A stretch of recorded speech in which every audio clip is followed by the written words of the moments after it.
And there it is, just like that. We are up, running, and live for Triple T number 152, November 26, 2024. For those of you in the good old USA, happy Thanksgiving week.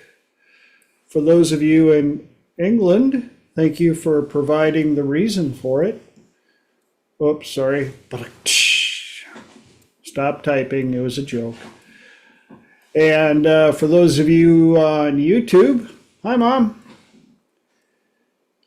And for everybody joining me here, appreciate it. My name is TJ Zel. I call myself a professional problem solver, which I always follow up with, no, I don't know everything. I just have a unique way of asking a bunch of questions, and I've got a lot of crazy, wide range of experiences to associate with to help you find the solutions to the answers that you have questions for. I also have my new website is up and running, so I would like to invite you guys to check it out. Give me some feedback. Yes, you're going to find some typos and a few things. We're in the process of tuning it up while it's running now. So feel free to check that out. Also, back to YouTube. If you are on YouTube, please do me a favor, do all the YouTube stuff. Click the subscribe button, ring the bell, leave comments, all the above. Share this with as many people as you can. I would really appreciate it. Costs you nothing, but means a lot to me. Back to the website. I have a bunch of new pages on there, and we're adding even more, I guess. So that's what happens when you hire somebody that actually knows how to build one instead of trying to do it yourself with no prior experience. I get the privilege of helping clients and with all sorts of stuff, depression, anxiety, phobias, PTSD, a lot of relationship stuff. So we got the holidays are among us, and that's when a lot of the relationship stuff really kicks in. So if you know somebody who is dealing with the holiday blues and wanting to do a lifestyle change, have them get a hold of me. I do offer a free 30-minute consultation. That's right, the word free did come up. No cost to you. That's 30 minutes of my time to spend with you to see if there's something that I can help you with. And if I'm a fit, I will let you know. If I am not a fit, I will also let you know and do my best to help you find one of my colleagues or some answers out there to get you the change that you are looking for. Take a breath. On to the next topic. Time to introduce the tie of the week. This week, believe it or not, we have two ties. What? Yeah, I know. I saw that. Perfect timing. Like two ties. Well, because it is Thanksgiving week, I was a little torn, but I'm running out of weeks left, and I've got a few ties that I wanted to share. So this is my Thanksgiving, I'll be cooking because I love to cook tie. Yes, isn't that a beauty? That's awesome. uh-huh. And for my show tie, once again, Winnie the Pooh? Ooh. Aww. woo! Yeah. So fun. Once again, I got some poo on my tie, and I don't mind. Well, we got all that covered. Real quick overlay on how this works. Here on Triple T, the first hour, I've got 3 topics that I'll do my best to get through. Sometimes I make it. Sometimes I don't. But you're allowed to ask questions. The second hour is open mic, open platform. Anybody on the call gets to ask questions, bring up topics, and I have people on the call answer first because I like to learn as well. And if I feel there's anything I can add to the topic after everybody else has answered, that's when I offer my 2 centavos. So before we get into it, I always like to ask, anybody have anything they would like to share from the last 7 days since we were here last? Updates, ahas, epiphanies, cool stuff. Lenora. My Curb Your Cravings during the holiday program goes live on Friday, and I'm so excited for you all to see it. Super, super excited. Awesome. Mhm. I got a little sneak peek at it. It's really cool. Stick around. Anybody else before we see if I can get through 3?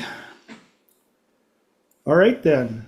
And we do, I got about 4 texts today. It's been a busy day. I am going to do my best to keep my voice going through the next 2 hours. I've been going solid with clients since 10 a.m. And so, yeah, it's a lot of talking. Anyhow, yeah, I've gotten about 4 texts from people. They are going to be running late. It is the holiday weekend starting. We got Turkey Day on Thursday. So, yep, a lot of stuff going on for people. But talking about stuff going on, let's dive into the topics. Topics of the evening for Triple T number 152. Thanks and giving, pre-planning, and testimonials. So, diving into it, thanks and giving. We know that the holiday that is right among us is Thanksgiving, but I saw on a post somebody had posted it as such, thanks and giving. And it kind of gave it a little different spin.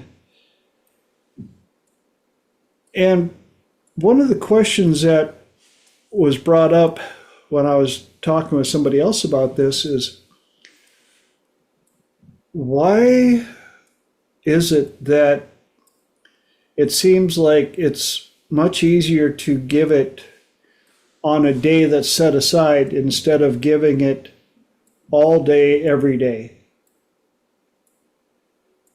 The amount of things that we have in our lives that we can be thankful for are incredible. And it can be, brought up in many different ways. The old saying, I used to complain about my shoes until I met somebody with no feet. And you can be thankful for bad smells, proving that your nose still works. You can, right now I'm thankful for the fatigue in my throat because I know that I've been blessed to be able to help people for the last 8 hours. And I've got 2 more hours to go. And it's amazing how many people have a challenge coming up with things to be thankful for. And I know this for a fact because, one of the things I ask my clients is, give me 3 things right now that you can be thankful for.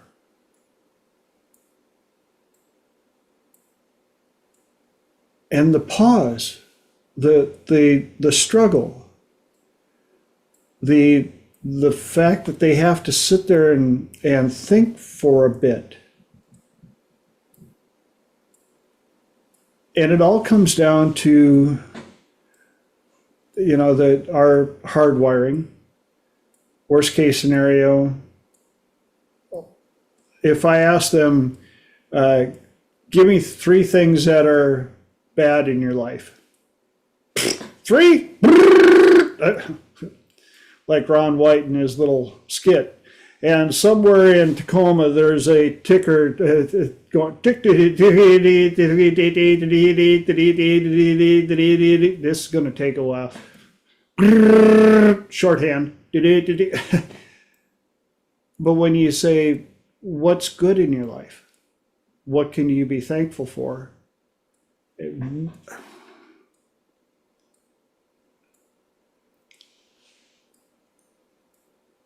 What are some ways that we can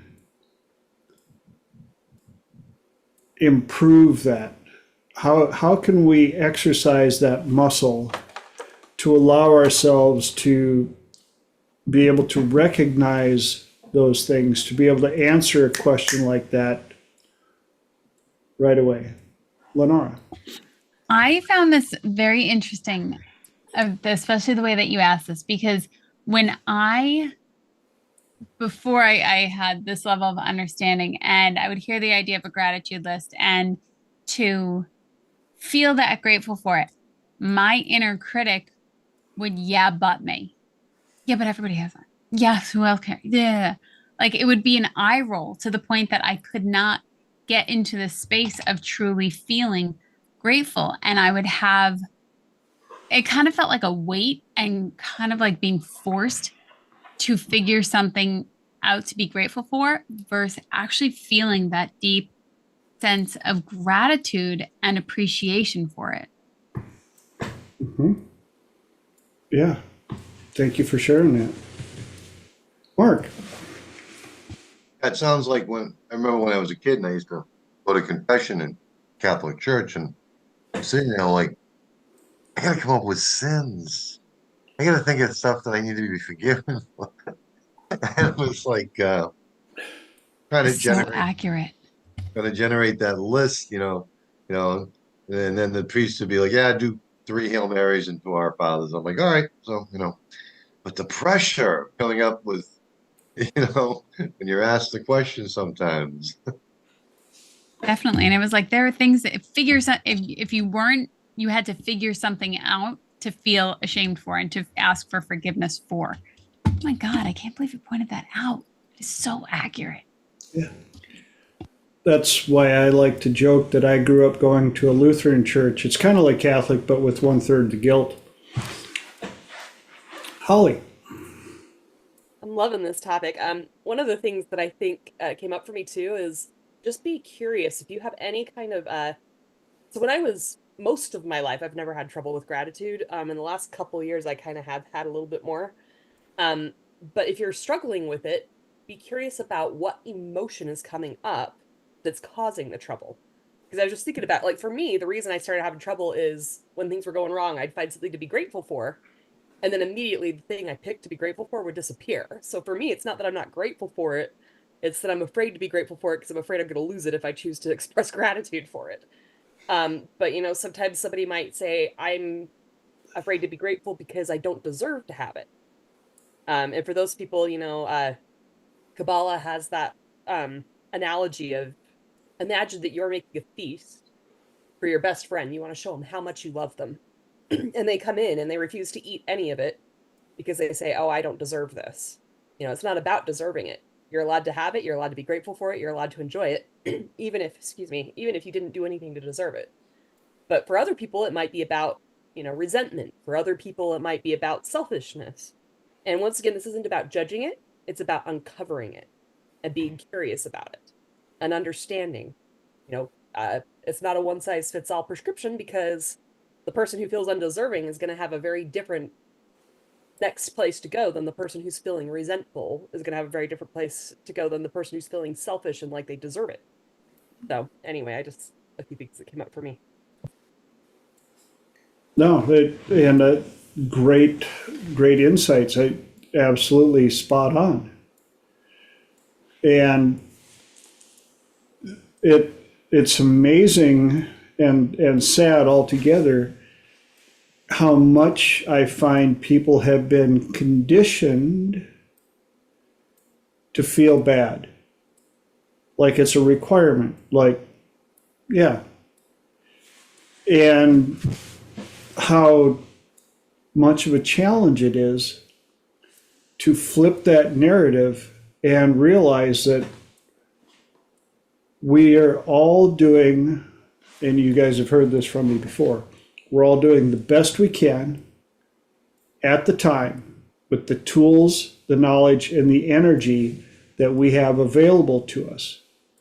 If we could do better, we would. And I've had some people, some clients are like, well, yeah, but I'm like,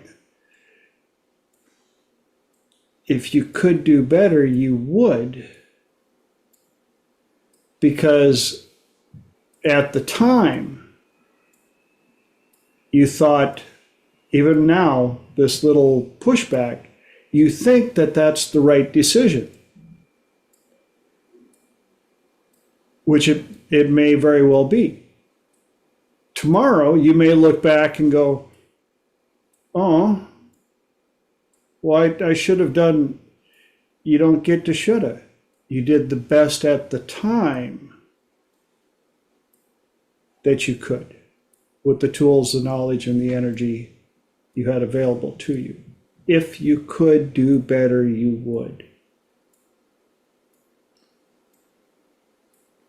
As long as we're on thanks, I'm thankful to see a face I haven't seen in a long time. Welcome back, Florence. Good to see you. I hope you're doing well.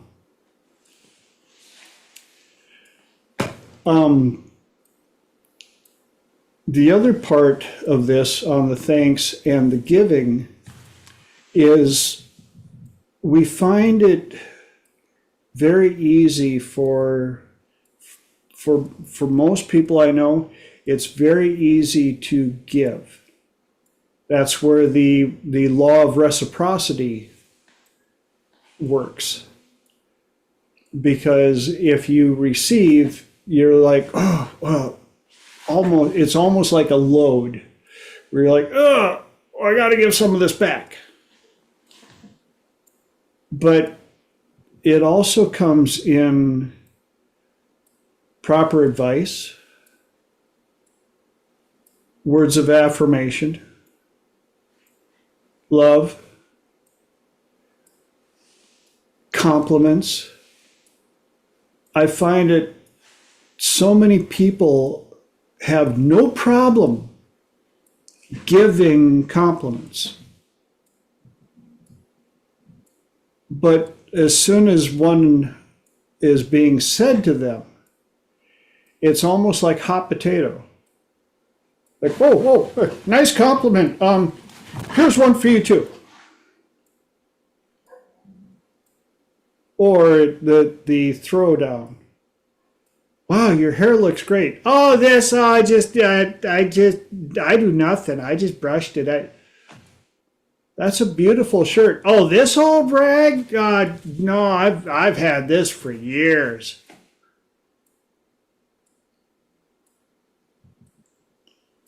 Instead of giving thanks and receiving the present. And I know we've gone over this before, but with the holidays among us, and I know things, other countries have different holidays that those of us here in the States aren't fully aware of. I know that Norway is it Norway that has 17. Mai? And so we've got all these different traditions. And I also know that it's pretty rampant that depression is typically at an all-time high during the holiday season, especially here in the States, because we have so many stacked on top of each other.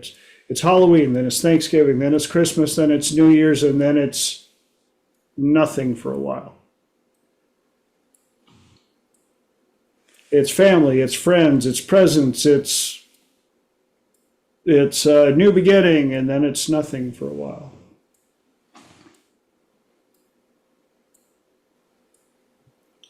It's gatherings and eating and eating and eating and eating, and then wondering what you're going to do with the extra 20 pounds that magically showed up with Christmas presents for a while. But it's also dealing with the other people that you wonder, are they really that happy? Or is it a show? And for some, they are really that happy. There are people, if you've watched the movie Elf, yes, I can tell the Elf people because every time I bring it up, they're like, ah! And then there are the Grinch people. Christmas. Rawr. Bah. Scrooges. Who knows a Scrooge? Mark, you got your hand up? I was just thinking earlier, like, we talk about gratitude and giving thanks, and, again, I was curious if the conscious mind gets in the way, and starts trying to, what do I have to be grateful for? Or, being thankful, again, they start, you start trying to rationalize the feeling. Gratitude or thankfulness can be a feeling, a good thing, but the mind wants to get in there like the drunk girl at the karaoke night, wants to hang on to the mic and um, it wants to rationalize feeling we want more of, or we want to help a lot less of. But the conscious mind always doesn't want to let go of that mic. It has to start generating reasons why we have to be grateful, ungrateful, or why why would I need to be, why should I feel grateful? All those things are cognitions. You can't rationalize a feeling. Just a feeling. You should just feel it. Feel thankful. It's okay.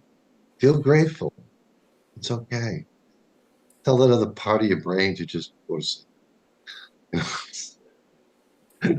And I'm so glad you brought that up because it reminded me of something I wanted to remember from a very recent client was to remember nothing means anything until you give it a label. But some of us, some people put such a definitive precision, almost impossibility level on some of those labels.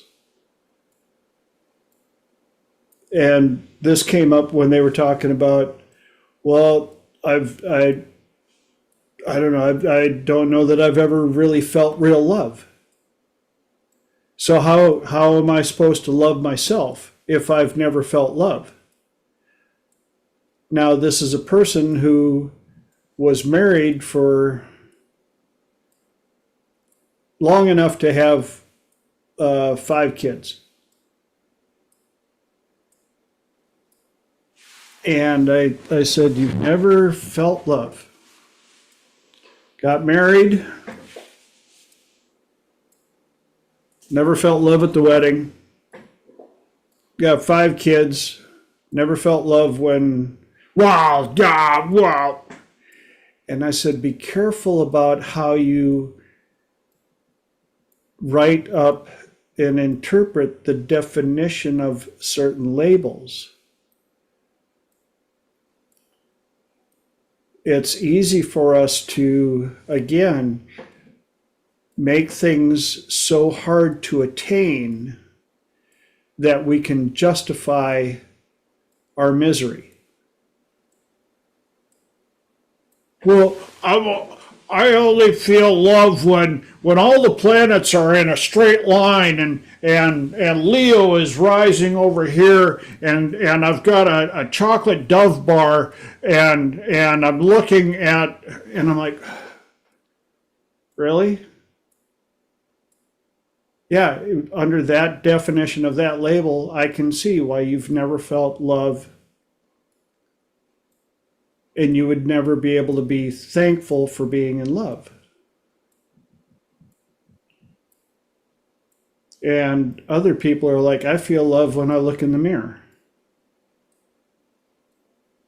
Because the only constant in my life, every morning when I wake up, I know, regardless of what's going on in the world, what's going on anywhere else, tomorrow when I wake up, the one constant is I will be there. And it will be up to me to decide what I'm thankful for. It'll be up to me to decide if I love myself or not. Not somebody else. Not some, yeah, Florence, buy a dog if you want to buy love. Exactly. And the joke is, if you're married and you want to know what true love is, lock your wife and your dog in the trunk of a car for an hour on a hot day. When you open it up, see which one is happy to see you. One will have unconditional love for you. The other one will have conditional love. But even with that being said, back to giving. The ability to give thanks, receive thanks, the ability to give heartfelt compliments and receive heartfelt compliments. And one of the funniest things I've witnessed is watching people who give compliments, and we call it fishing for compliments. They will give a compliment because they want attention, not because they really want to give the compliment. It's like fishing for the compliment. That's a beautiful shirt. And the other person goes, "Wow, thanks." And they're going, "You don't see my shirt too? You don't think my shirt is pretty as well? Huh? Okay, well, I really love your hair too." "Well, thanks. I had it done about a week ago. I appreciate it." "Yeah, me too. I had mine done yesterday." "Oh, cool." And you'll watch them just deflate while they're trying to fish for a compliment. Finally, they'll find somebody that they could, that's a nice shirt. "Oh, I love yours too." "Well, thank you." "Oh, yes,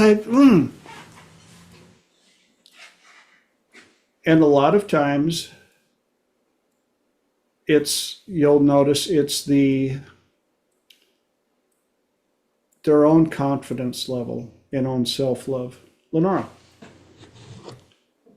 Something that I found extraordinarily powerful when somebody gives a compliment. So for anybody listening, or if you're the person that gives a compliment, and when you feel that you're giving a compliment and that it doesn't land, that person you're trying to show them so much appreciation, you're really saying thank you, and it doesn't land, they don't receive it, you kind of walk away feeling like there's a disconnect, like you don't understand how much I appreciate it. And on the flip side, when you look at it, was that person able to truly receive a compliment? And even, back when I was much, much younger, I would think that it was selfish to receive a compliment, that I should want it. No, thank you, but no, thank you. Like, it's okay. And quite literally taking what somebody has described to me as taking gifts and putting them on the ground, because receiving a compliment I somehow got communicated in my brain that receiving a compliment meant that you were selfish, that it was rude and you should not do that. So when other people would then give me a compliment, it's even as simple as like, oh, hey, nice handwriting or something like that, like really off the wall. No, thanks. Or having to echo it, feeling like, thanks, and I'm going to lob it right back to you so that you get it also. It's something to really look at as, are you a good receiver? Can you receive that present? Can you receive that kindness? Can you receive that care? And as this has expanded in my life and really gone to depths and depths as we talk about personal growth, if you can't receive a compliment and you can't let it really settle in, you might also not be able to receive in other areas of your life, such as receive love, receive support when you need it, receive help when you need it, receive money, especially when you start to get into the realm of being an entrepreneur and realizing that now you have to go out and you are responsible for making your own income and being able to receive money from other people for the services that you provide. And if there's a disconnect, if there's a, you shouldn't receive money for this, you shouldn't, this isn't, and all these judgments that go along with it, you will be able to receive from a paycheck that is for a company very consistently salary, because most likely that's what you were taught. But as you go and you do things on your own and you're not able to receive in that way, there's a very big imbalance that goes much, much deeper. And it's absolutely something you want to look at. If you cannot receive compliments, if you cannot receive love, it likely goes much deeper. And you might not be able to receive good nutrition, as in your body might be rejecting it because it does not think it's good enough. So just a little food for thought as that tangent went on a bit. No, that was a wonderful tangent, if you want to label it that, because you were spot on so many items, especially in, you've heard me say this a number of times. When somebody gives you a compliment and you do the oh, this old thing or whatever, yeah, ever since the day that I was taught that that's like, here's a present, you're like, oh, this, no, that's not for me. Because I know we all have at one point in time tried to give somebody a nice compliment and they didn't know how to receive it.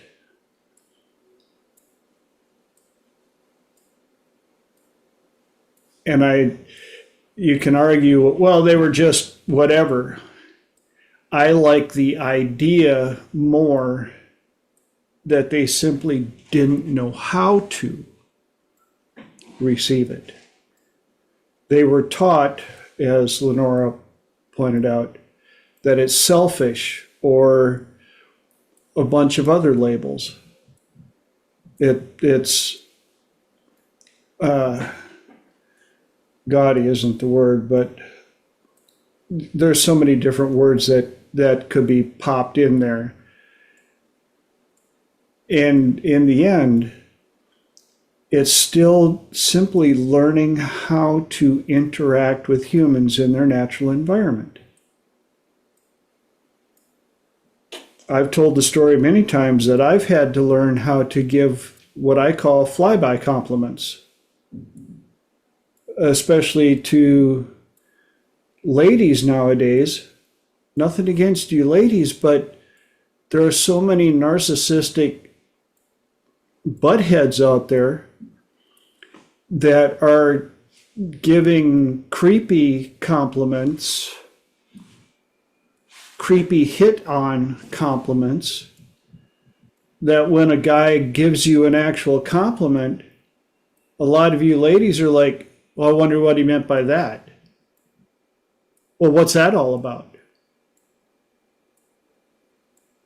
And the nice guys are like, no, when I said you've got nice hair, what I really meant was you've got nice hair. That's it. And so some of us guys simply learn how to, again, do a flyby compliment. Walking in the aisle, and when you've gotten practiced at it, it's very rare now that I can't find something to compliment somebody on. And there are people that just simply work really hard at presentation styles that give you very little to work with. I mean, when you're down to, well, looks like you know how to tie your shoes. But if that's the best you got, at least you got something. Hey, you've got most of your teeth left.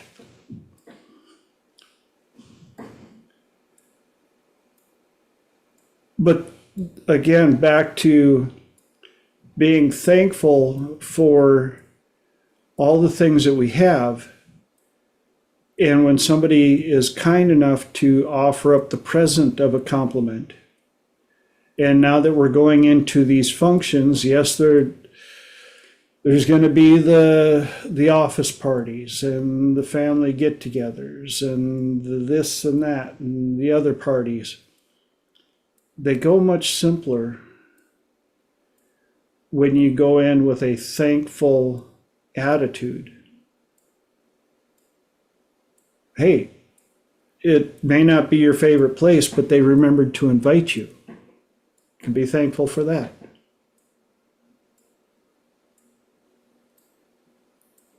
Well, the food they had was all greasy. Was there water? Well, yeah. Okay, be thankful for that.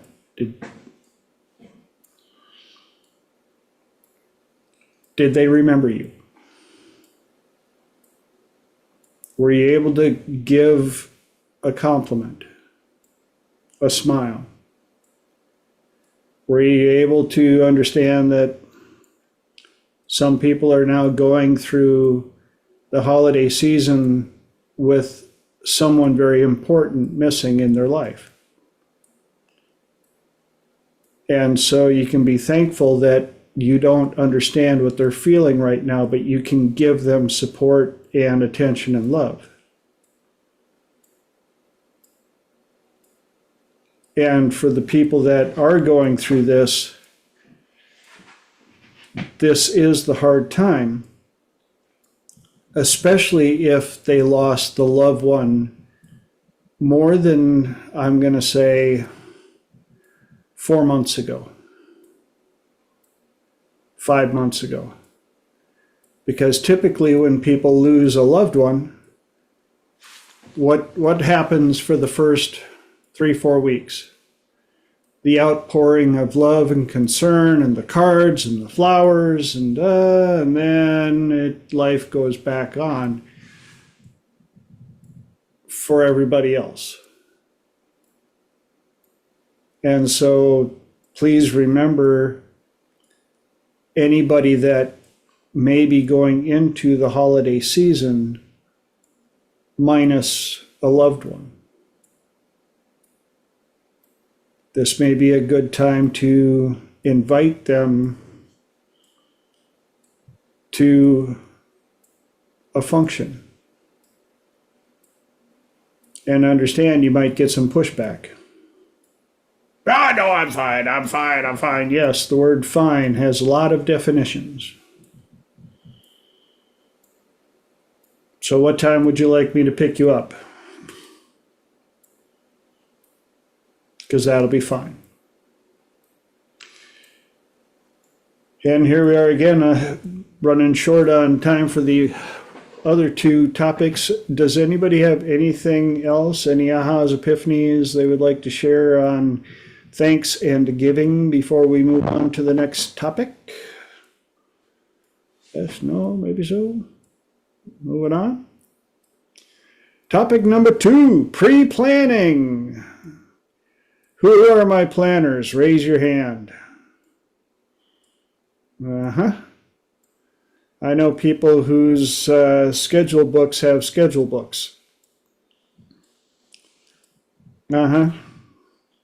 I also know people who have schedule books that have apps to track things.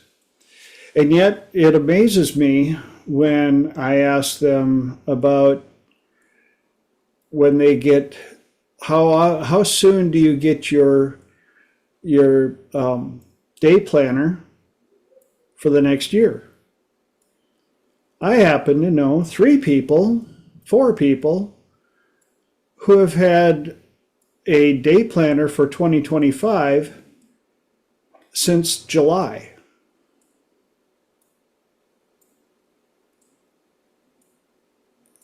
And so one of the things I ask them is, what are you planning out so far ahead? Well, I've got, we got business stuff, and I got this, and I got that. And I said, cool.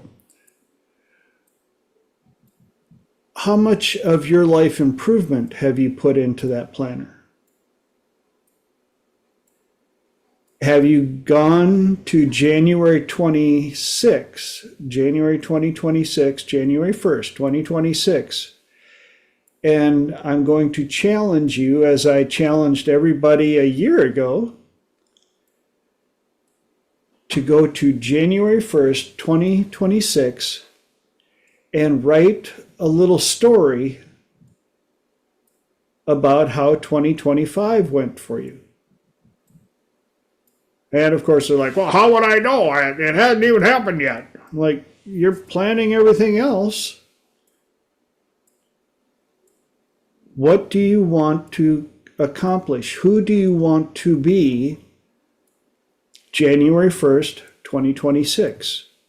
What stories would you like to tell on January 1st, 2026? What activities, adventures, improvements, what things have you left behind in 2025 that you realized you no longer needed January 1st, 2026? And then you reverse engineer your year. And I love when I say this because I always get the looks from the planners going, wait, what? You tell the, is it a Tarantino film that they always begin the movie with the end, and then they flash back to the beginning and show you how they got there? I'm not a movie buff, but it does sound like something along the lines of Kill Bill, but I could be wrong. Yeah, one of them got famous for, that was the premise of how they did all of their movies. The movie would start and it's the big action scene, shootout, everything, blah, blah, blah, all the action's going on, and blackout. And we're into a normal day 4 weeks before the big grand event. And then they show you how they got to the big shootout. Well, this is kind of the same concept. You go to January 1st, 2026, and you write out a descriptive, and you can, I tell them, be vaguely specific. But if you were to go on a vacation to Europe or Spain or South Africa or Australia or England, what time of year would you go? I don't know, probably May. All right, then you flip over to May of 2025, and you write in trip to da da da da da. I did a TED Talk in 2025. When would be a good time to do that? I would probably be ready to do that either April or November. Well, put it in both and see what happens.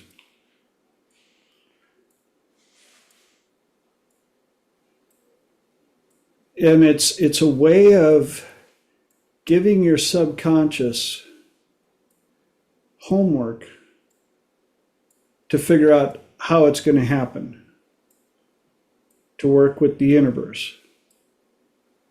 I got a new job in 2025. When might that happen? Da da da da da. Lenora.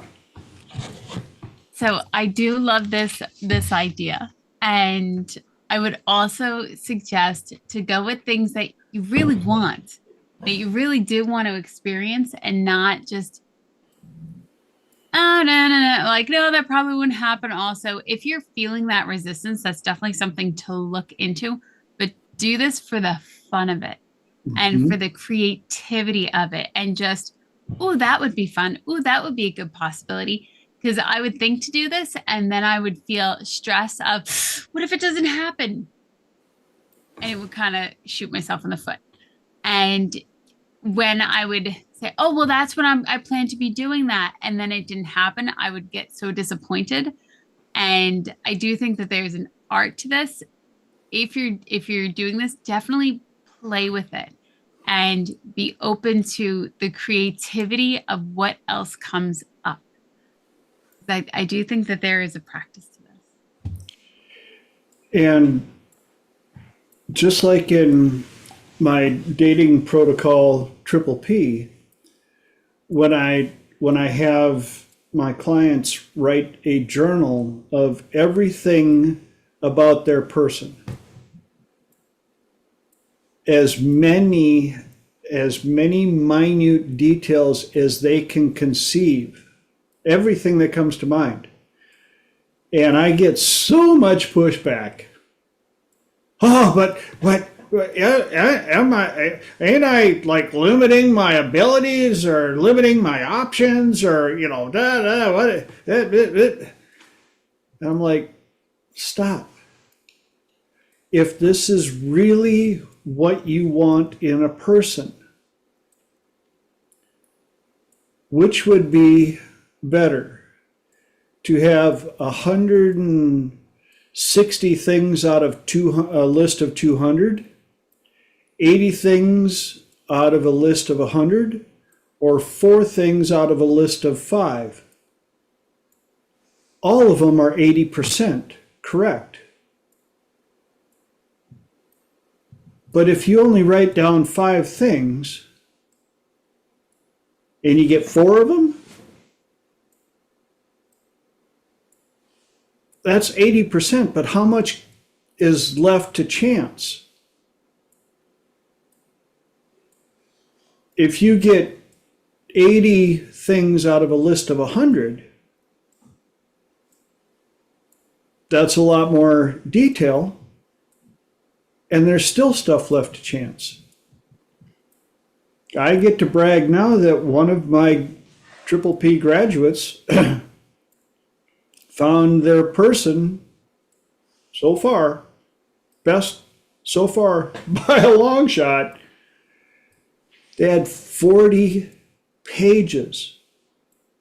40 pages.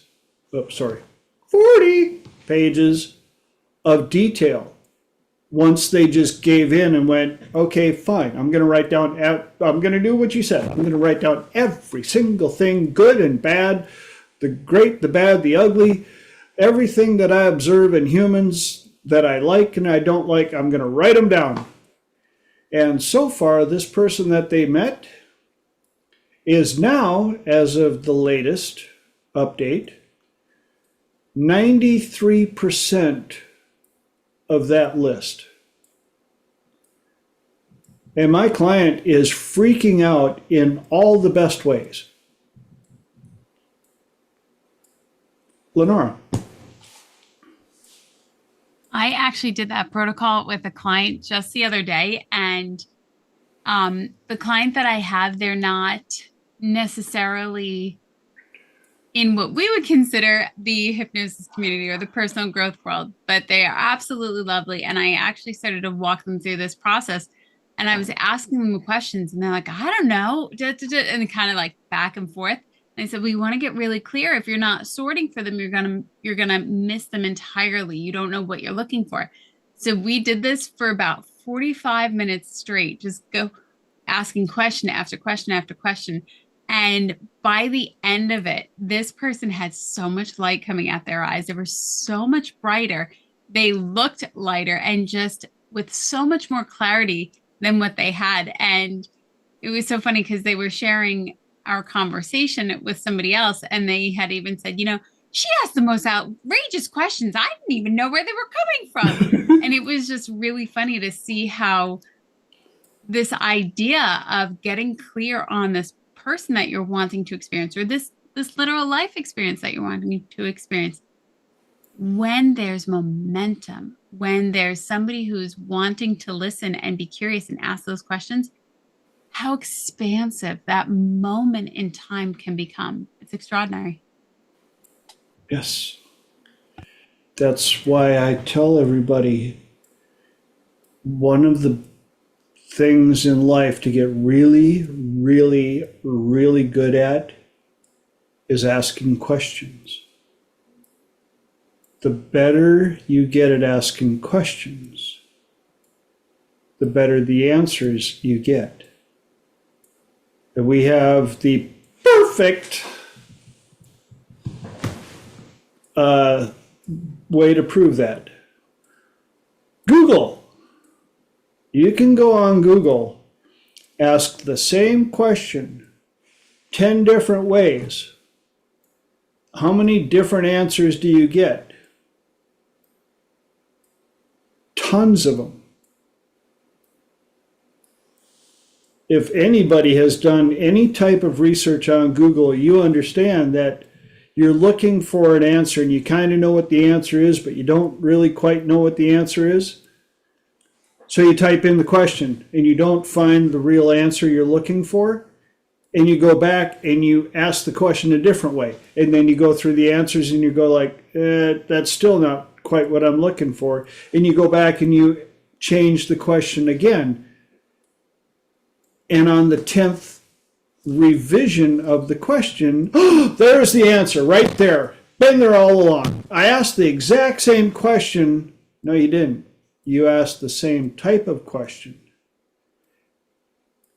Or you asked the same question, but you asked it 10 different ways until you asked it in the best way to get the answer you were looking for. So practice getting really good at asking questions. One of the questions is, how is it that once again I have ended up with 6 minutes left and one topic left to cover? You're like, dun, dun, dun. Dun, dun, dun. Anybody got any other input, ahas, epiphanies on pre-planning and getting themselves set up for 2025? Yes, no, no? Well, I have a bit of a dilemma, little bit of a dilemma. When we first started tonight, I let it be known that I have been working with clients since 10 a.m. after getting to bed extremely late last night. And so I'm a little on the fatigued side. And today, when I was coming up with topics, I came up with this list, which is not the same as what I wrote there, which is not the same as what I wrote there, but this matches what I put on Facebook. And on Facebook, the third one is traditions, and here I wrote testimonials. Yes, I am human. Oh. So, any preferences between you guys? You want to hear what I put on Facebook and thought of today, or what the universe had me write down? Or do you want to ask me about testimonials later on in hour 2? Whatever you would like. Okay, well, there we have it. We're going to go with what I've been planning today, which is traditions, which kind of fits right in with the holidays. Not everybody, but a lot of people have certain traditions during the holidays. Now, whether those be from your ancestors, from where you grew up, from your family, from new friends, all of the above, we have traditions. And some traditions have been around since the dawn of time.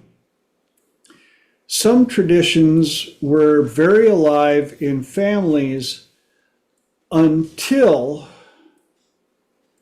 the person that enforced the traditions passed on.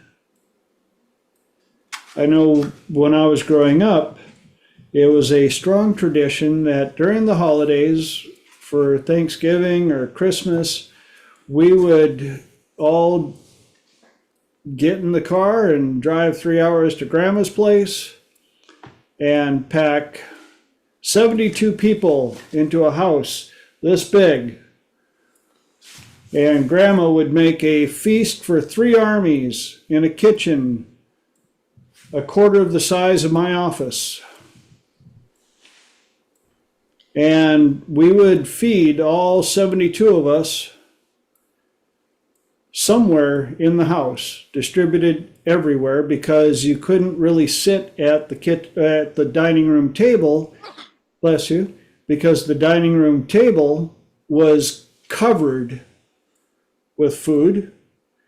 The counters in the kitchen were covered with food, and the drinks were in a cooler on the step, because this was in North Dakota then. It was cool enough to keep the drinks outside.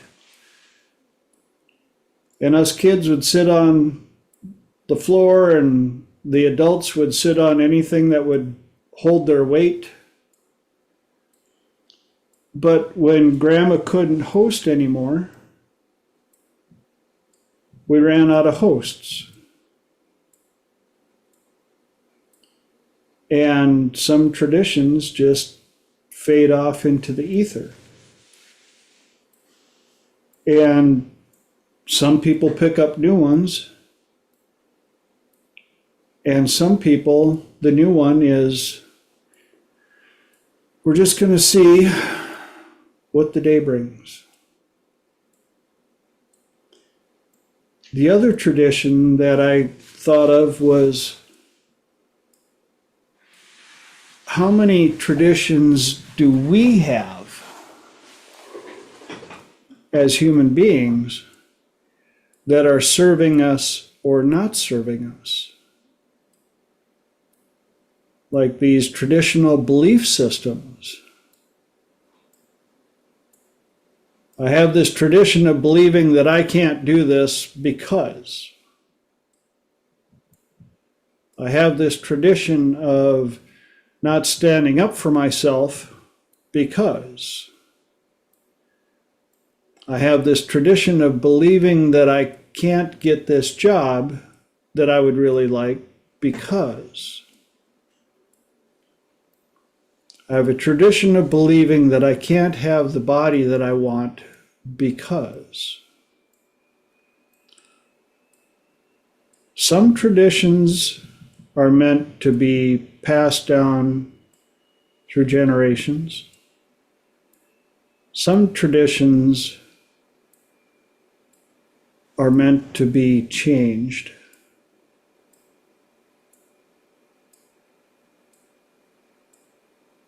We've got 2025 coming up. When you write your story for January 1st, 2026, how many traditions did you carry into 2025?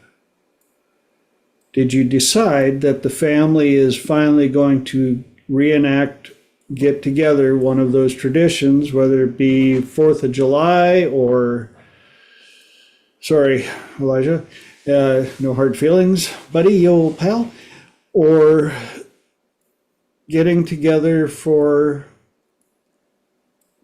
any reason? Just kidding.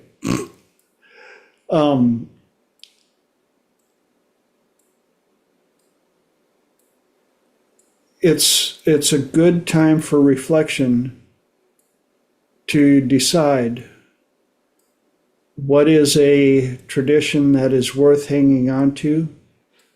What is a tradition that you could start?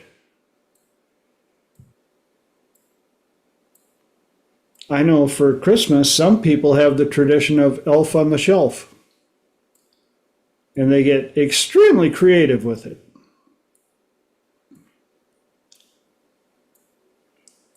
And I'm over time on my hour, so it's time for me to move you guys on to the next hour. For those of you that are watching for the first time, or those of you who are watching the recording for the first time, if you missed the introduction, this is hour number 2 on Triple T, where I open up the mic, open up the floor to anybody on the call is allowed to bring up any question or topic. And then I let all the people on the call answer first because I like to learn. And if there's anything I feel I can add to the answers, that's when I will chime in my 2 centavos. So who's got a question to start off hour number 2? Mark. Well, I had a question, but I'm going to add in the idea of traditions into this. Good. And, because before you went live, you were talking about you having a busy day, and I'm thinking, I thought, gee, I wonder how TJ decompresses, after either a good session, average session of how do you, and what tradition do you have to decompress with? Great question. And this can even be a good roundtable sharing. I've been blessed to have worked under some and learned from some really good mentors where you had to learn that whatever happens during the workday on the workplace needs to stay there. If you study energetics or you're into energetics, stuff like that, you understand that it's a really good idea to have certain plants in the area. I typically have a couple of plants here in the office that I can basically do an energetic shed, give it to the plants. They enjoy it. They love it. I'm a major music buff, in case you couldn't tell. And the thing you can't see is this is one stereo system of 2 in my office. And so music is a great decompress for me. And it comes a lot easier for me because I'm doing something that I really love. I've had those jobs that just drained the energy out of my universe. And it didn't take me long to go, yeah, can't do this. Peace out. And so you got to be understanding about protecting yourself and, as Mark brought up, learning how to decompress from the day. So who's next? Who else has something that you can share on how you decompress? Lenora. Mine varies depending on how energized and charged I am. Um, this really interesting. It's so funny that you had asked this. The other day I sometimes get so much energy that the only thing that I can do is literally jump for a good 10 to 15 minutes. And I will literally just jump up and down, shaking it out because I can't function. And I'm literally like, if I stand still, I'm vibrating.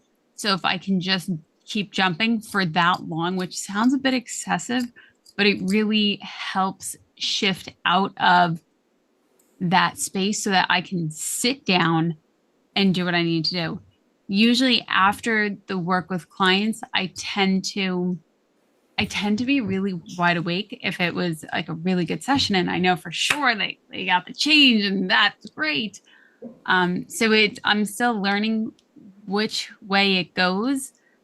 If they're if they're more of a heavier session where I feel like I'm still stuck with it, I'll go do some energy clearing and if I need to eventually take a shower to help clear that off so that I don't sleep with it. But I do definitely have a very hefty spider plant by me, and those are some things that I've learned along the way. If you're still not sure, I'm a big supporter in tuning in and just going, what do I need right now? For really heavy emotions, not necessarily with clients, but with really heavy ones.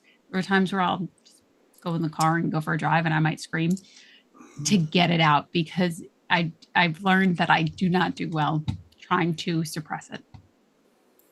That's just me. Yeah, and that's why I've got a shop with a concert level stereo system. My neighbors listen to great music, whether they want to or not. And dancing. Dancing is, I forgot, is another. If I can crank the tunes, and I don't have problems with people seeing me dance by myself. I dance by myself in Home Depot. Good song comes on, I'll be dancing and boogieing right in the aisle all the time. Ask my wife. She'll come around the corner. There I am, and I'm just getting down with my bad self and sharing the energy. Holly. Loving all this stuff. I will say for me, a big part is grounding. And while I probably need to do a better job of cleansing between individual people if I have back-to-back sessions, not that I do that a lot, but when I do it, um, the place where I tend to do most of it is after at the end of the whole day. I will go for a walk and I will walk around places that I know are quite beautiful. And if I can walk barefoot and if I can walk on directly on the ground, especially if I could go out on the grass or something, I notice I get a lot more from that. I have a lot of really big trees around me. And so I just kind of stumbled on those. I don't know. It sounds like it's similar to what everybody else is doing, but I was walking and I kind of had a tree kind of saying, "Hey," felt like it was almost saying to me, "Go ahead and give me that energy." And I actually felt guilty Mm-hmm. first because I'm like, "Oh, this energy is overwhelming me. You don't want it." And I just had this thought come to my mind. It's very much like oxygen and carbon dioxide. The energy that to me may be overwhelming is going to feed that tree. And the tree gave me energy, but it's, releasing what it doesn't want anymore. And there's kind of like the symbiotic relationship. So, I mean, I'll sometimes go out there, I'll do some walking, and then I might also uh, there's different stances that go with different elements. So I might go through all the different stances, do a meditation on all five of the elements and the positive energies associated with it. Send the grounding cord all the way to the center of the earth, and you know purge anything that's not my energy. Reach up to the sun and pull out my pure energy. That sort of thing. But yeah, for me, it's just about grounding, getting back to nature. And like I said, especially if I can walk, get that movement going and get my feet in touch physically with the earth, I seem to notice the best results. Awesome. And I'm glad you brought up the grounding and stuff. I wish it was a bit easier here in Texas. We've got some pretty nasty weeds, goat heads, and things like that that will actually they're pointy and bad enough that they actually stick into the flat tires on my lawnmower. That's how bad the spikes are on them. So walking barefoot around here is a pretty wild gamble. Anybody else got any other ways they want to share on how they decompress after a day? Mark.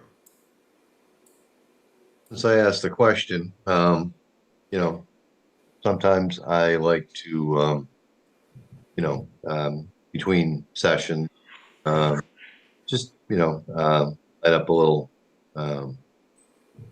cars, and it just seems to be a clearing process. I know that the act of inhaling and exhaling smokables, it does trigger a relaxation.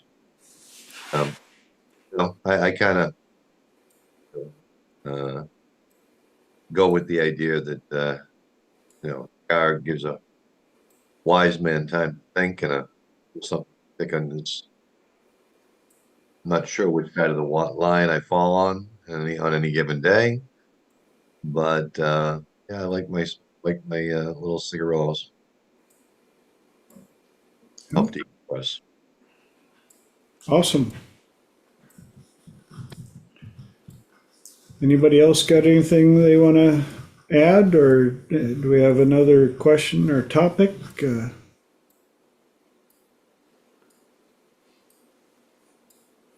on, kids. I have a question. Lenora. This Chinese facial reading question. So I side messaged Holly. I didn't know if she was available to pop in. What do we know about the noses? Because I can't find the information that I'm looking for in Lillian's face reading book. Is it the wings or the tip of the nose that you're supposed to be helping people in a certain way? Anybody got anything?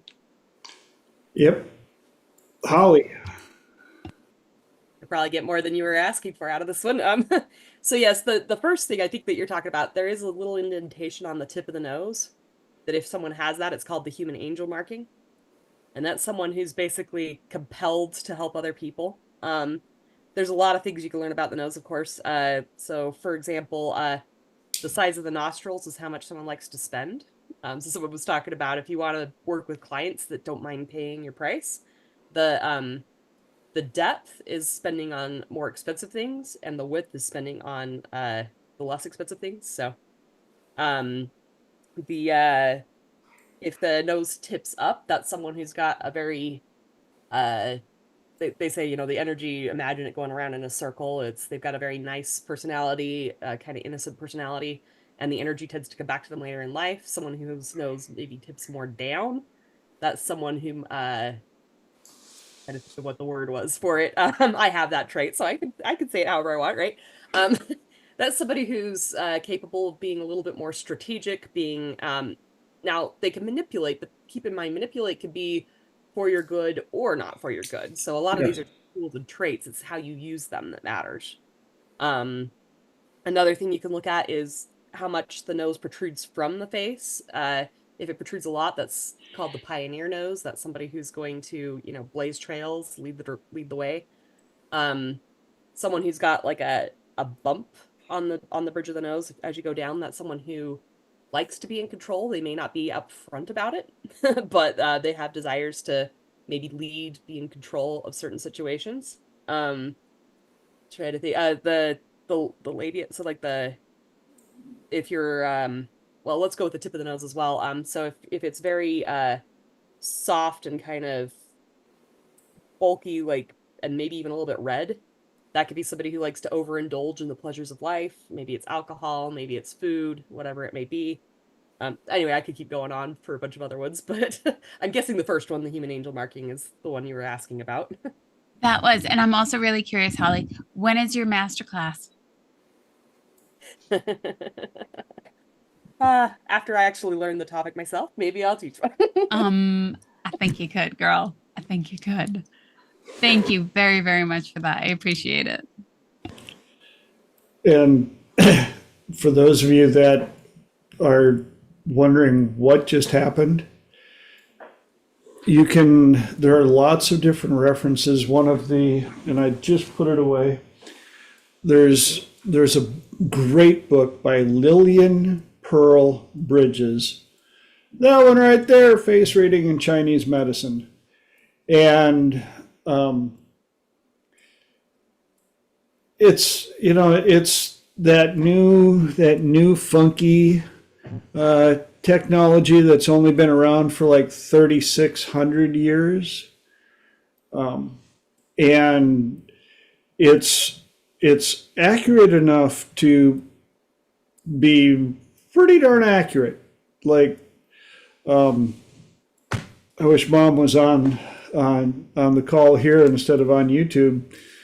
She would verify, because she came out to visit us, and we were about to have the face reading class online. And I said, well, Mom, you're taking the face reading class. And, I know, I don't want to be on the camera, and I don't want to do the exercises. And I'm like, set down. 3/4 of the way through the first day, she's a full-on rock star. And one of the things that I implemented into the class when David first started teaching it, after getting certified through Lillian, we would bring up pictures of Hollywood celebrities to read their faces, because you think you know them. Not really. So I brought up the idea of bringing in pictures of family and friends, because you know their history, you know their personalities, you know what they've been through. And yeah, at the end of the first day of class, I distinctly remember Mom, oh, let me see the family photo album, and she was going through and reading faces and seeing things. The matrix opened up, and there's Lillian right there. So the one thing that you had asked about, and it's in a bunch of the pictures that are being brought up, if you feel the very tip of your nose, and if you feel a little separation in the cartilage at the end of it, that's the angel wings. Those are the people that you have to watch your energy, because these people are the kind that will give another person a jacket when it's cold out to keep them warm, even though they're gonna be cold. So if you've got a little notch on the end of your nose when you touch it, it's okay. But be cognitive of how much energy you give away. Any other questions on nose reading? Not right now. I'm just really curious when Holly's masterclass is coming in. Yeah, right? Totally. Another thing you can look for on the nose is lines that come up from the eyes and run on the sides of the nose. Those are called appeasement lines.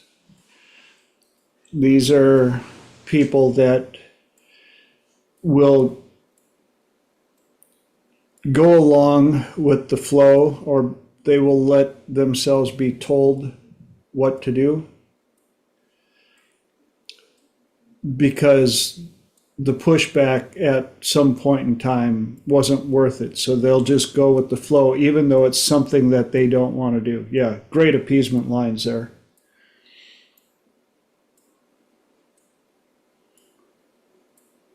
For those of you who can't see the chat, Holly's firing off the most awesome, helpful pictures. Thank you. I feel like I've definitely reduced mine, which makes my heart happy. Yeah. I remember hearing that and being very concerned about my nose.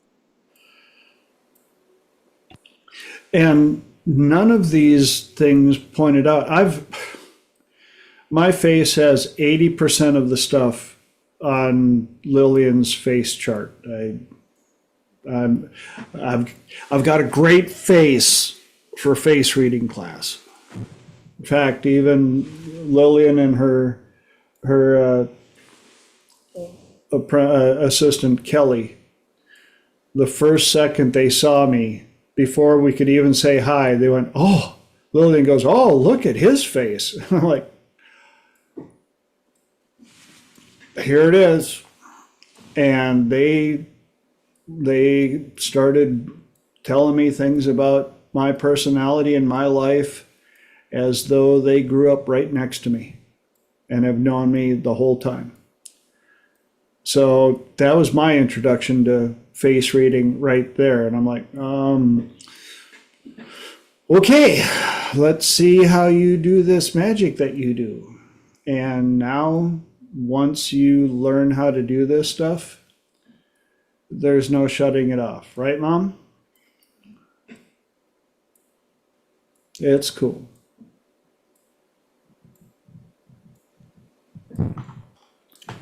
Any other questions about face reading, or do we have another question or a topic that we could bring up? Florence, yes.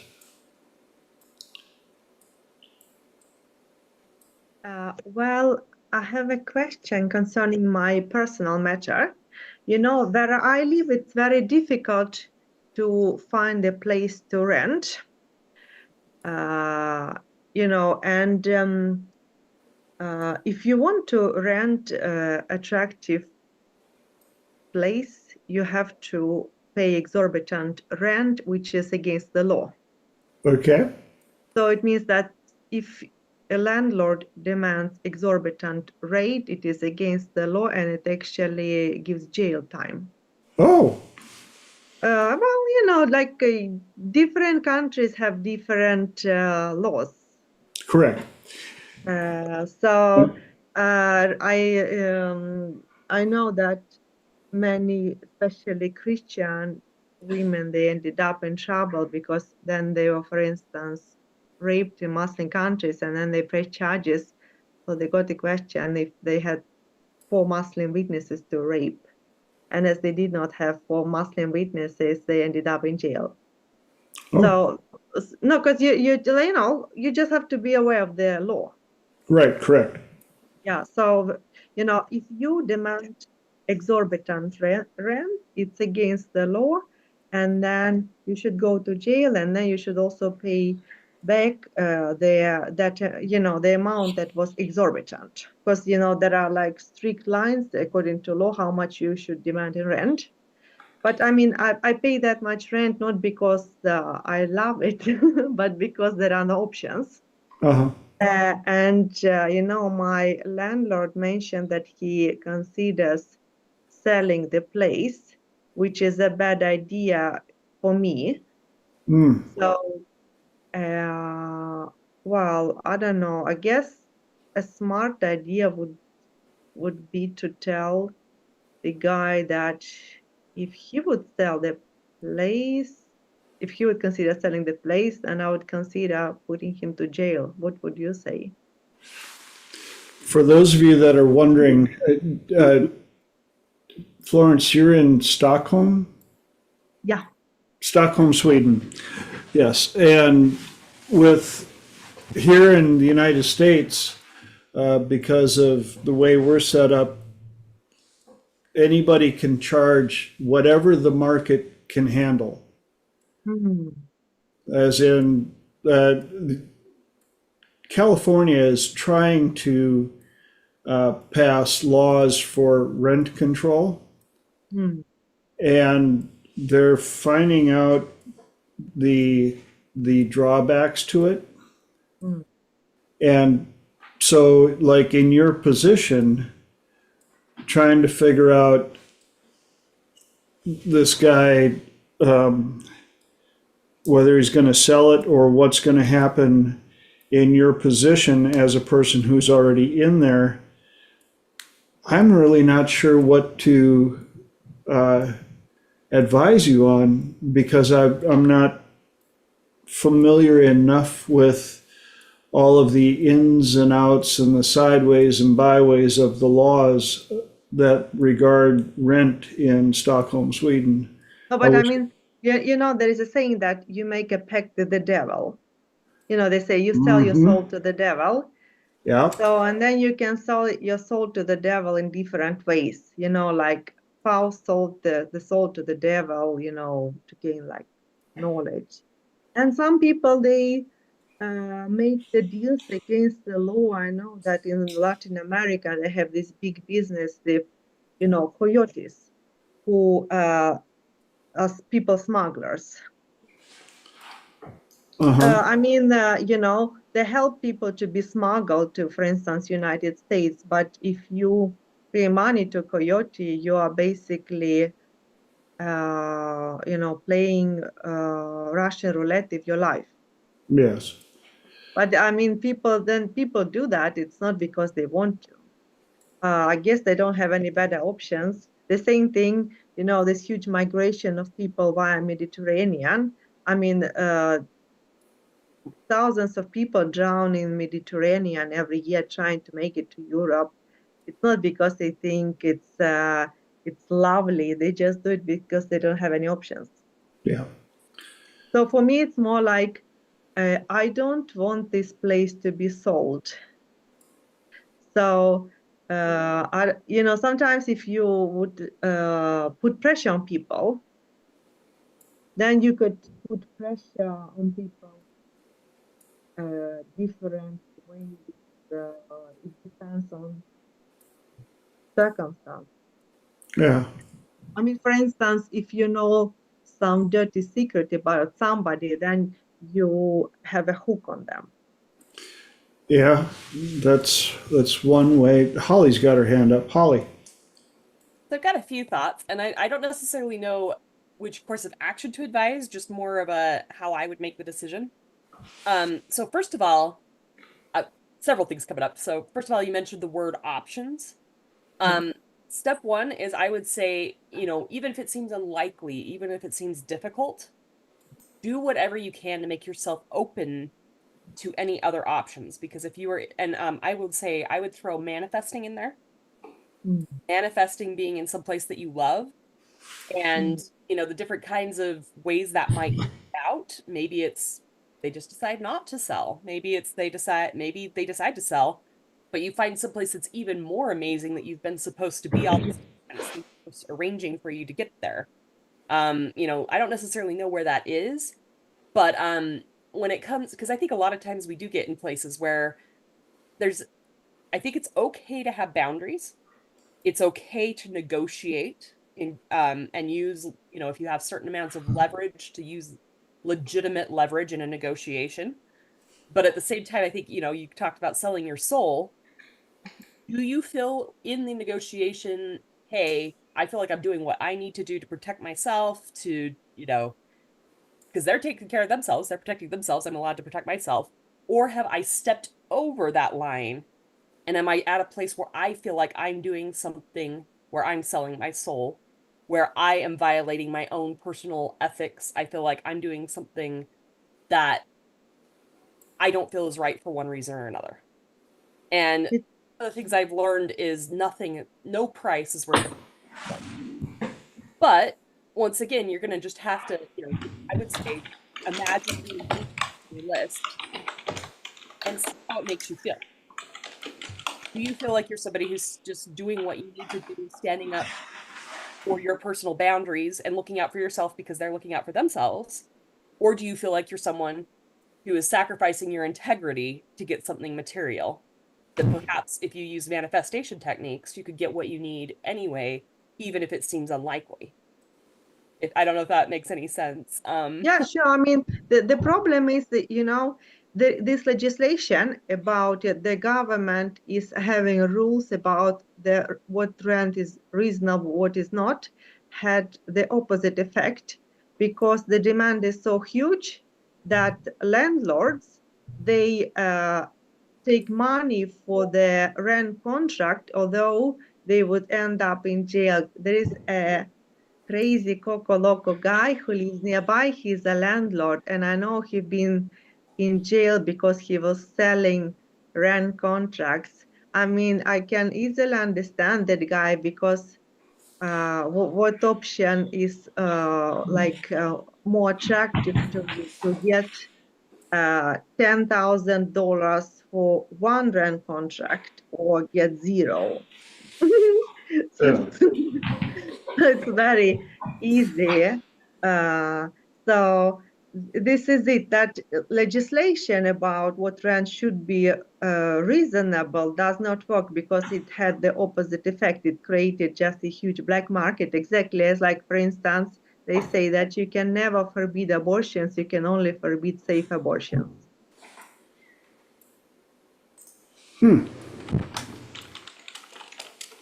Yeah, so it means like in those countries that abortions are prohibited, they just created a black market that endangers the lives of women.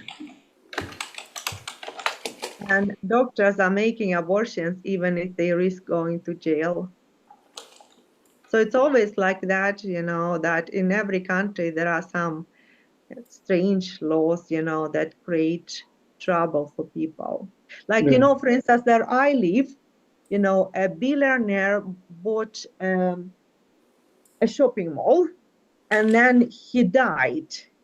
And then the billionaires for the United Arab Emirates, and they started a lot of construction work there, but there is a house nearby. So people who live there, they just suffer over the chaos because it's like, all the noise and the rat, and now they are in deep shit. Lenora. So I love that Holly started to offer a bit about manifestation and insights in that one. So I'm not in that similar boat by any means, and thinking of you quite a bit. One thing that I had actually asked my client just yesterday, and I found it to be really helpful for me. And I had asked my client, does she believe anyone on earth? Is there anybody that she could trust on earth? And my client said no. And I had even said, I said, what about this person, this person? I even put myself in there and I was like, that's okay. It's okay if you don't trust me. It's okay if you don't feel that I'm somebody that you can trust. And I said, is there an angel? Is there a guardian you can trust? And she said, no. I said, okay, what about God? Do you believe in God? And she said, yes. And so I led with that. And to help her come up with solutions, to help her get a bit more insight, I had her sit down with God, her version of God. And I said, go to a park, sit on a bench. And I had her ask him or her, however she perceives it, go back and forth with questions that she could verify. What was this person's name? Does she believe, or does he believe that they are loved? Asked him general questions like that. And the more I was able to do that, she was then able to understand that she's having a conversation, that they were having a conversation and helping her trust. And then I started to have her ask God what solutions were. What were some ideas that she was coming up with? And I found that to be extraordinarily helpful, to the point that I actually ended up having a conversation in quite a similar format today, which was really, really insightful. So even looking at what might I do? What are some suggestions? What else might I be able to perceive? How else might I be open to other options?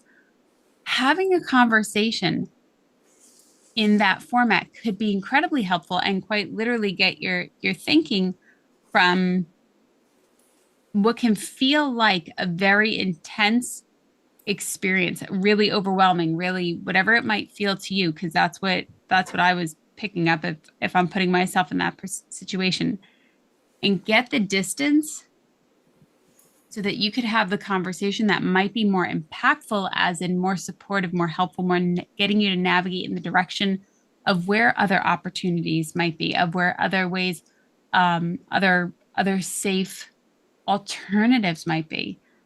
So those are my thoughts on that one.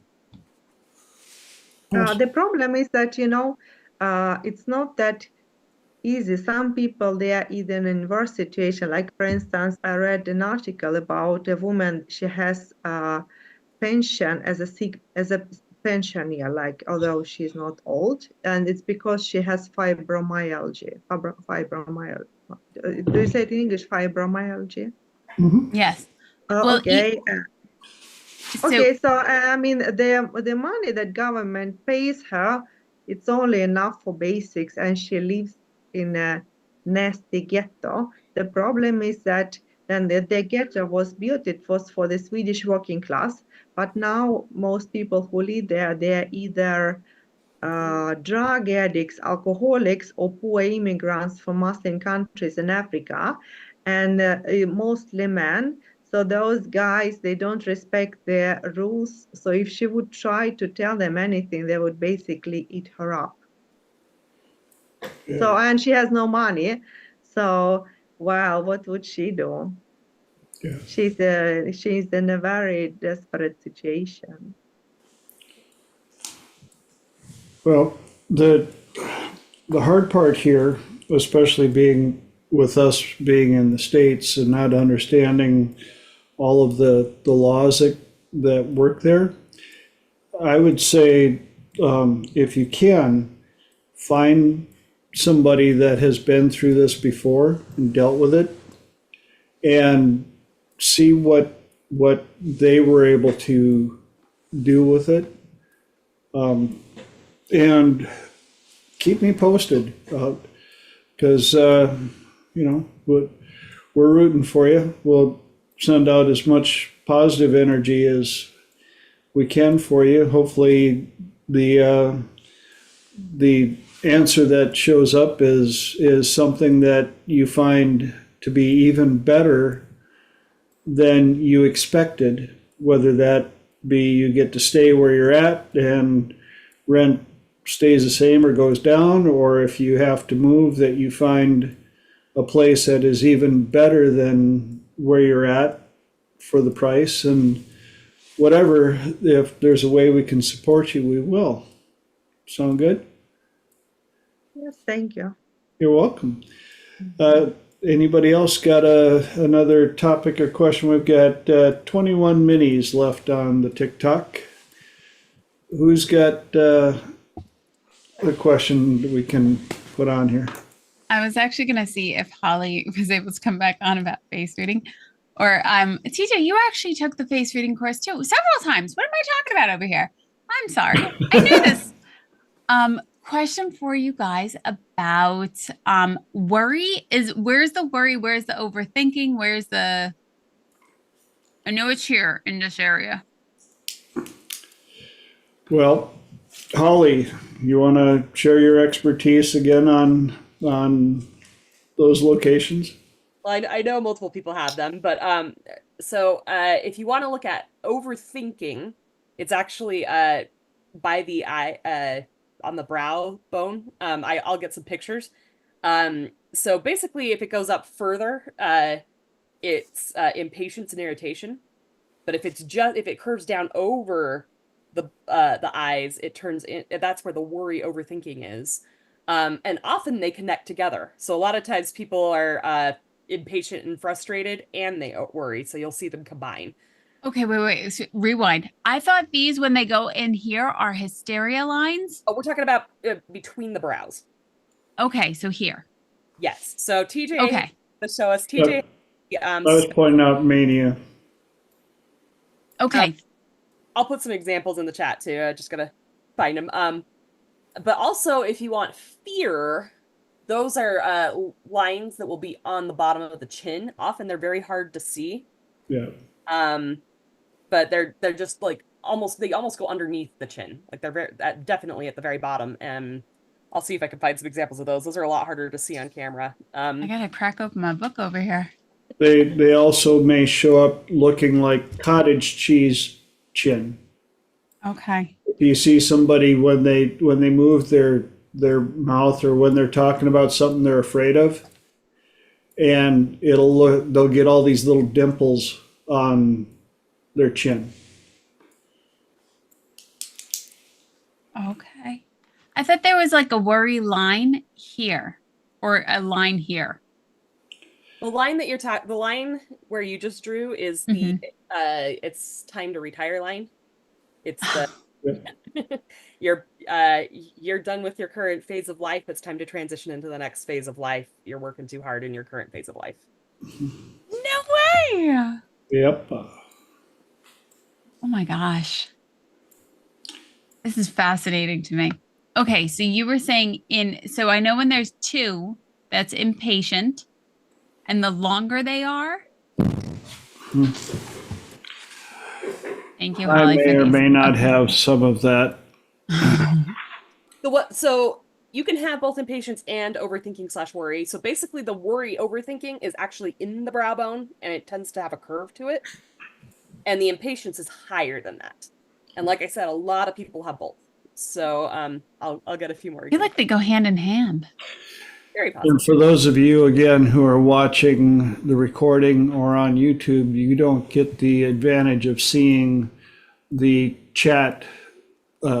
Holly's showing some great example photos of different faces showing the markings that we're talking about. Man, thank you, Holly. Those are very good. Okay. Okay. Got both. Okay, so the higher they go. Yep. But also notice her chin. See how she's got some of those lines right in there? Okay. Oh, I feel so bad for everybody who can't see this chat right now. Yeah. So if you can see that last one I shared, she's primarily impatience. Notice how it doesn't actually really go down into the brow bone and kind of around. Okay. The last one I shared is definitely both. Yep. Okay. She also has high cheekbones, and what we would you call her more metallic, Holly, that lady? Oh, Emma Thompson, for those who can't see. I think she's more of a wood personality, Emma Thompson. Or are you talking about the Queen Mother? No, the blonde younger lady. That's Emma Thompson. I mean, she might have some metallic in her. I'm not as good about picking. Somebody else, feel free to chime in. I'm not as good at identifying elements as I am individual traits. When I'm looking at her high cheekbones and her sharp jaw ridge, in this particular picture, she looks very metallic. I just happen to have seen a lot of other pictures of her, and so I don't know if this is the best. Yeah, she might have the ability to be a little in charge, and we'll just leave it at opinionated. Okay, how could you tell that? High-placed cheekbones with impatience lines. That's a combination for, this is what I want done yesterday, the way I want it done. Okay, what would make you say metallic though? What does that get into? Facial features, jaw lines, water faces are more rounded. I've got a lot of wood energy in me, more like a tree. Okay. Long, slender, long appendages. Oh, really? Oh, that goes into account? Mm-hmm. He has a lot of metal in him too, though, just saying. Yeah. What is metal? That would be my my CDO side. Oh.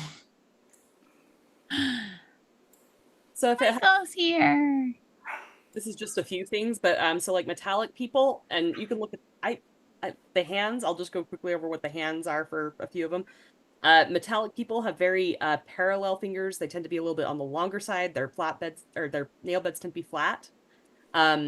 People who have woody hands, they have what are some people refer to as old women hands. They tend to have very pronounced knuckles.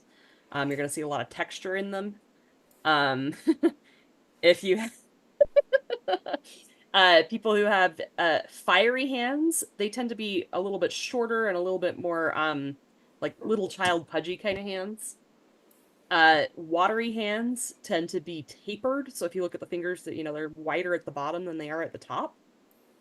And earth hands, I don't actually know, because that one, I guess they tend to kind of have a little bit, I think they tend to be a little bit more pudgy as well.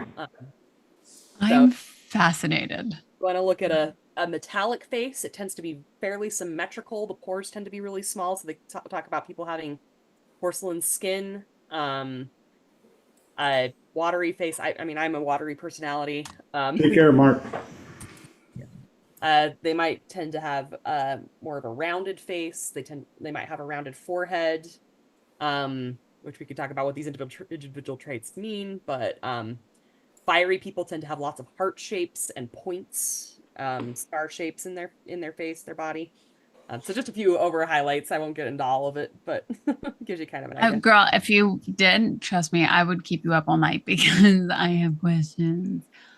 Mike, we were talking about Chinese facial reading and Holly's master classes any second now, because she's just going on and on. And I mean, it's been amazing. And so she was just diving into a bit about hands. Super cool. And I teach this as well too in sales class. It's a little bit of a cheat, because when you can read somebody's face, it gives you a head start on how to approach them with details. Huge. 100%. Yep. And I hate to say it, but where I'm living right now, they're kind of like, oh, that's that new stuff. That's that weird stuff. And I'm like, yeah, it's only been around 3,600 years in the making. It's pretty new, but it's also, once you get into it, and yes, Lenora, you are right, it is very addicting. Once you turn that switch on, there is no turning it off. The things you start seeing, and one thing I'll point out is, don't let it overwhelm you when you start looking into it.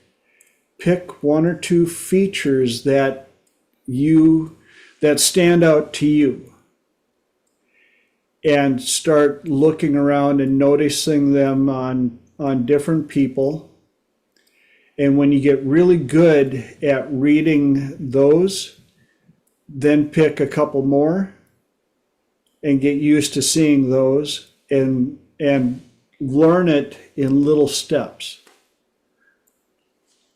That's why Holly is such a rock star at this, because she's been to as many classes as I have, and you take it and you pick out things that really stand out. There will be people that will walk by me, and they may be the 200th person I've walked by, but that person will have a feature that just, bam, you're like, wow. And then you start reading other stuff. And it gets pretty interesting, but you also have to be ready for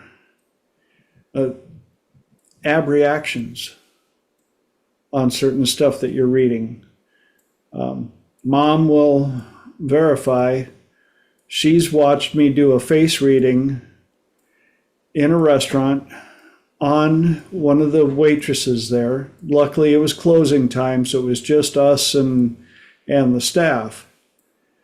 And this young lady had a marking on her ear. And I said, "What happened when you were 12?" And she was like, and I said, "It doesn't matter what it is. You don't have to tell me. You've survived it." But she had a full-on meltdown right there, full ab reaction.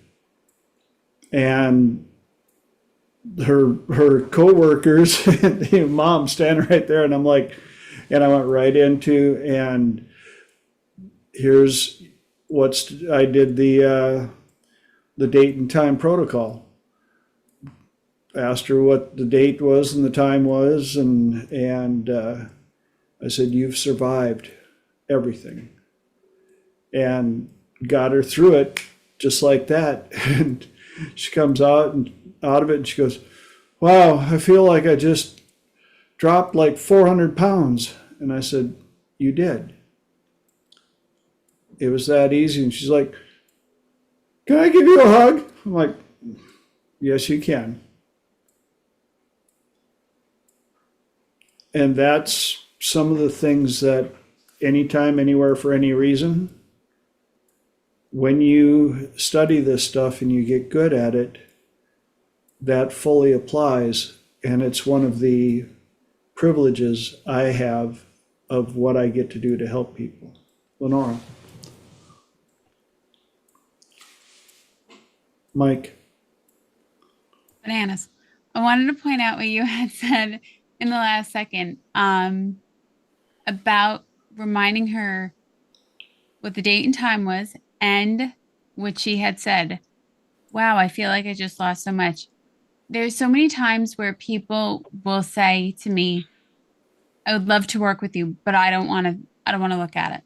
I don't want to, nope, not going to look at it." And especially, and it's unfortunate because I think a lot of movies and a lot of the culture would have people think that they have to relive this entire awful experience that they've been through. And Brent will even say, "It took 1 second to lock in. I only need from you 1 second of courage." And especially with the techniques that we know how to do, and or when you're with a skilled practitioner and not somebody who just kind of hung a tag on the door, you don't even go through the event. You go right up to it, before it, a few seconds before it, a couple of bit of time before it, and you don't even re-experience it. Again, a lot of the time with what people might consider traditional therapy or talk therapy, you're reliving it, you're peeling it apart, you look at it, and you're looking at it for so long. Not at all.